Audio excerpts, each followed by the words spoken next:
ஸ்வயம் கர்ம கரோத்யாத்மா ஸ்வயம் தத்பலமஷ்ணுதே. ஸ்வயம் பிரமதி சம்சாரே ஸ்வயம் தஸ்மாத் விமுச்யதே. ஸ்வயம் என்றால் தானே அல்லது எவன் ஒருவன்.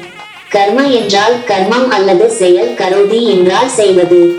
ஆத்மா என்றால் தன் ஆன்மா.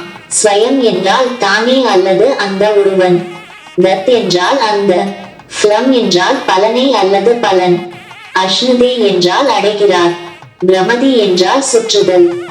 சம்சாரே என்றால் உலக வாழ்வில். தஸ்மாத் என்றால் அதனால். விமுச்யதே என்றால் விடுதலை அடைதல்.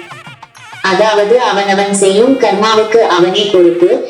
கர்மத்தின் பலனாகவே அவன் மீண்டும் மீண்டும் பிறக்கின்றான். அந்த செயலின் தொடர்ச்சியாகவே பிறப்பு சுழலில் சிக்குகின்றான்.